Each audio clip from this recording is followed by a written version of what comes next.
Hello बच्चों, देखिए उस दिन हमने आपको बताया था आईपीएससी नाम के बारे में। उप सह संयोजक यौगिकों का आईपीएससी नाम यूपी बोर्ड के एग्जाम में आते हैं। कभी ये फार्मूला दे देता है, उप सह संयोजक यौगिक का ये फार्मूला दे देता है और इसका जो है आईपीएससी नाम पूछता है। कभी कभी आईपीएससी नाम दे देता है, उसका फार्मूला पूछता है। तो ध्यान दीजिएगा, हमने तो आपको बता दिए थे, नियम कानून तो बताए थे, लेकिन और एग्जाम्पल नहीं दे पाए थे। आज कुछ एग्जाम्पल देख लीजिए कैसे करेंगे आईपीएससी नाम।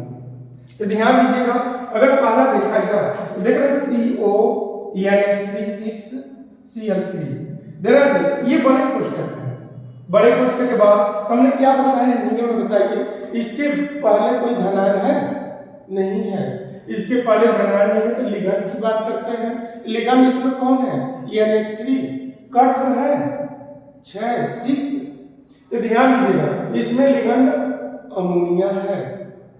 तो अमोनिया का नामकरण क्या बताए थे, एमीन। क्या बताए थे, एमीन। तो कितने हैं ध्यान दीजिएगा, इसको हम दिखा सकते हैं हेक्सा। 6 के लिए क्या दिखाओगे, हेक्सा एमीन। ये हेक्सा एमीन होगा। उसके बाद कोई और लिगैंड तो है नहीं। उसके बाद केंद्रीय धातु आएंगे। केंद्रीय धातु क्या है, कोबाल्ट। चूंकि उदासीन लिगैंड है इसलिए केंद्रीय धातु में 8 नहीं लगाएंगे। अगर यहाँ पर उदासीन लिगैंड ना होता, ऋणावेशित लिगैंड होता तो इस केंद्रीय धातु के नाम में 8 हम लगा देते हैं। इसको ध्यान दीजिए, हेक्साएमीन कोबाल्ट।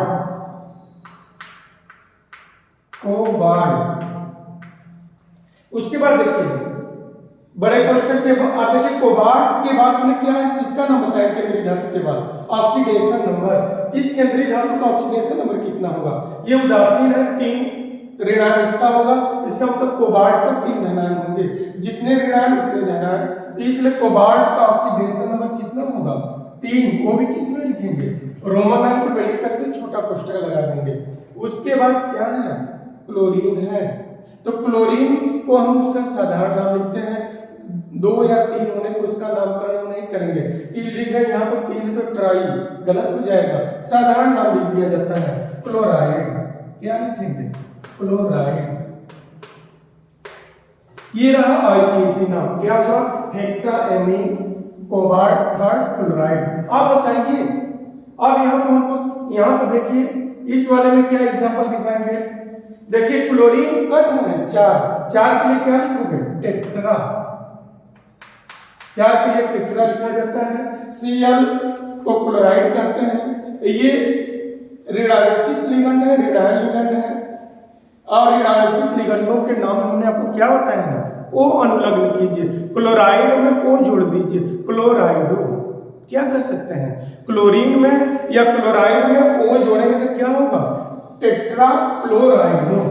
क्या लिखेंगे, टेट्रा क्लोराइडो। उसके बाद केंद्रीय धातु है, क्या है, निकिल। लेकिन अगर उदासीन लिगैंड होता तो आप निकिल लिखते हैं, लेकिन ऋणावेशित लिगैंड होने के कारण उसके नाम में 8 जोड़ेंगे, 8Te। ध्यान दीजिएगा, उसके नाम में क्या जोड़ोगे, 8। तो क्या होगा, निकिल धन 8। अगर इसको कर दे तो क्या होगा, निकिलेट। क्या हो जाएगा ये, अगर देखा जाए तो ये क्या हो जाएगा, निकिलेट। फिर उसके बाद देखो 4 ऋणायन है, पश्चांतर कर देंगे तो 2 ऋणायन यहाँ पर, 4 ऋणायन इसका पश्चांतर कर दीजिए तो 4 धनायन हो जाएगा, 2 ऋणायन। अर्थात निकिल पर कितने अवश्य होंगे, +2, अर्थात निकिलेट सेकेंड। ऑक्सीडेशन नंबर को सेकेंड दिखाएंगे, वो भी छोटा कोष्टक लगा देंगे। फिर उसके बाद आयन है तो आयन लिख देंगे। अगर आयन नहीं है तो हमने आयन जैसे नहीं था तो आयन नहीं लिखा। इसको ध्यान दीजिए, इसका आईपीएससी नाम क्या हुआ, टेट्रा क्लोराइडो निकिलेट सेकेंड आयन। आगे वाला स्टेप देखिए, इसको ध्यान दीजिएगा, यहाँ पर कितने लिगैंड हैं, 1 2 3 लिगैंड है। क्लोरीन भी है, H2O भी है और अमोनिया भी है। तो अल्फाबेट के आधार पर आगे किसका नाम आएगा बताइए, एक्वा एमीन, तो एमीन ए दोनों में कॉमन है, इसका इसके बाद तुलना कीजिए, ए दोनों में कॉमन है, इसलिए इसको क्या दिखाओगे, इसका नाम पहले आएगा, क्या दिखाओगे, टेट्रा, टेट्रा एमीन। उसके बाद किसका नंबर आएगा, क्लोरीन का कि जल का, जल का हमने क्या बताया, एक्वा, देखना जी, टेट्रा एमीन एक्वा, फिर क्लोरीन है, क्लोराइड, क्लोराइड में वो लगा देंगे, क्लोराइडो, क्लोराइडो। उसके बाद देखिए सी और है, कोबाल्ट, क्या लिखेंगे, कोबाल्ट।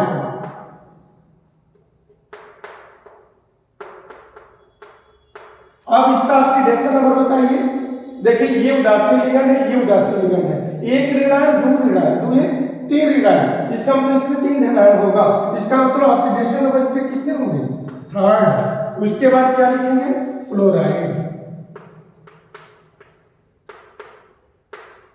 ध्यान से समझने का प्रयास कीजिए, टेट्राएमीन एक्वा क्लोराइडो कोबाल्ट, फिर ऑक्सीडेशन नंबर थर्ड, फिर क्लोराइड हमने लिखा है, क्योंकि दो ऋणायन एक ऋणायन, दो या तीन ऋणायन होगा, इसलिए कोबाल्ट का ऑक्सीडेशन नंबर +3 हो जाएगा, इसको ध्यान रखिएगा। उसी तरह इसको देखो, आगे बड़े कोष्टक के बाहर पोटेशियम है, 3 है या 2 है उससे नहीं मतलब है, साधारण नामकरण करते हैं, क्या लिखेंगे, पोटेशियम, पोटेशियम। उसके बाद क्या है, ऑक्सलेट, ऑक्सलेट कट में 3 है तो क्या लिखोगे, ट्राई ऑक्सलेट। ध्यान दिएगा, ये उदासीन ऋणावेशित लिगंड होते हैं, इसलिए इसके नाम में ओ अनुलग्न लगा देंगे, ऑक्सलेटो, ऑक्सलेटो। अब ध्यान दीजिएगा, केंद्रीय धातु एल्युमिनियम है तो एल्यूमिनियम को क्या लिखेंगे, एल्यूमिनेट, एल्यूमिनेट।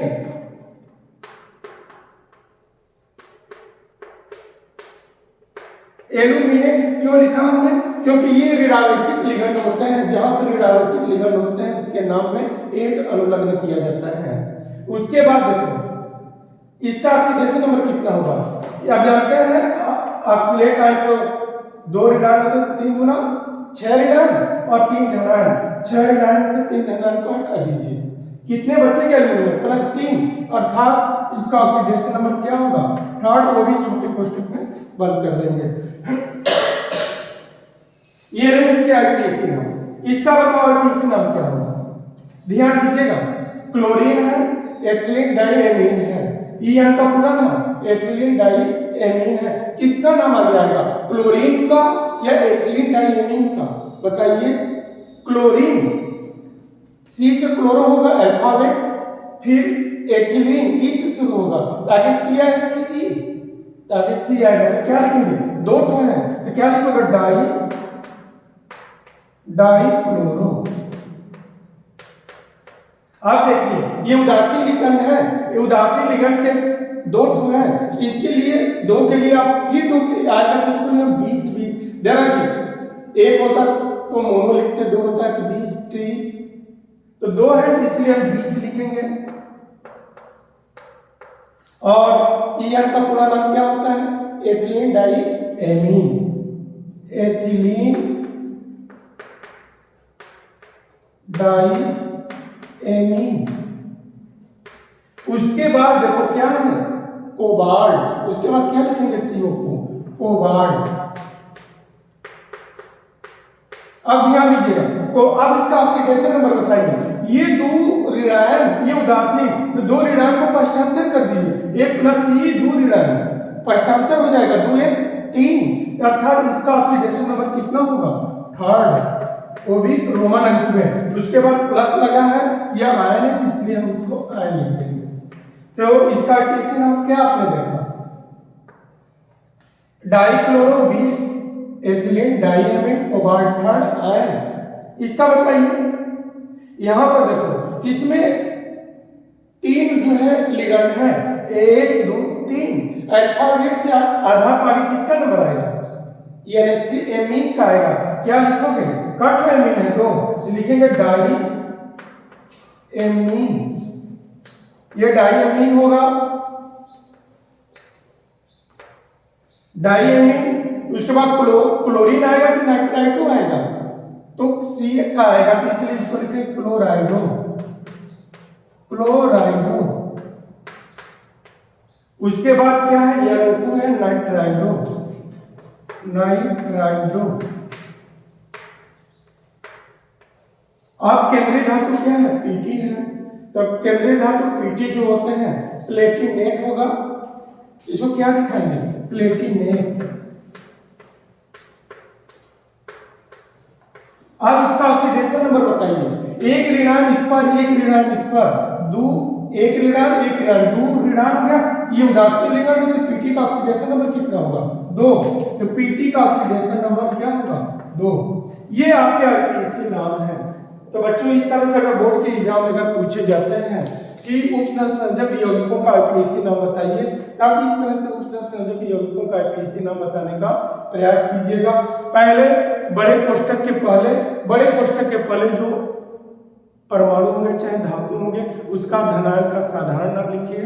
बड़े कोष्ठक के अंदर जो केंद्रीय धातु से जुड़े हुए उल्लिंगनों को अल्फाबेट नामकरण कीजिए। उसके बाद केंद्रीय धातु का नामकरण कीजिए। इसको आपको ध्यान में रखना है